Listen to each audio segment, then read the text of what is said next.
Food. இன்னைக்கு நம்ம வீட்டில் நல்ல காரசாரமான ஒரு மட்டன் குழம்பு தான் செய்ய போகிறோம். இந்த மட்டன் குழம்பு டேஸ்ட் அட்டகாசமாக இருக்கும். இது ஒயிட் ரைஸோடு சாப்பிட்றதுக்கு ரொம்ப சூப்பராக இருக்கும். இட்லி தோசை கூட ரொம்ப நல்லா இருக்கும். வாங்க இன்னைக்கு சூப்பரான மட்டன் குழம்பு எப்படி செய்யறதுன்னு பார்க்கலாம். மட்டன் குழம்பு செய்யறதுக்கு தேவையான பொருட்கள் என்னன்னு பார்க்கலாம்.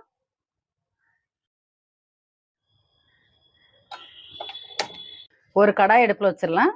இன்னைக்கு நான் வந்து தேங்காய் சேர்க்காத மட்டன் குழம்பு தான் செய்ய போகிறேன். அதனால வந்து வெங்காயம் தக்காளி எல்லாம் வதக்கி அரைச்சி செய்ய போகிறேன். அப்போ தான் குழம்பு வந்து திக்னஸ் இருக்கும். 2 ஸ்பூன் எண்ணெய் ஊற்றிடலாம். இந்த மட்டன் குழம்பு நீங்கள் நல்லெண்ணெய் ஊற்றி செஞ்சீங்கன்னா ரொம்ப டேஸ்ட்டாக இருக்கும். ஒரு 20 சின்ன வெங்காயம் உரிச்சு வச்சிருக்கிறது இதில் சேர்த்துடலாம்.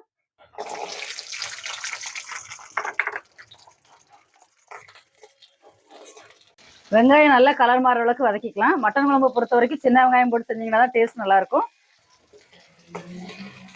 வெங்காயம் வதங்கிருச்சு. இதோட நம்ம தக்காளி சேர்த்துக்கலாம். ஒரு தக்காளி எடுத்து கட் பண்ணி வச்சிருக்கிறேன்.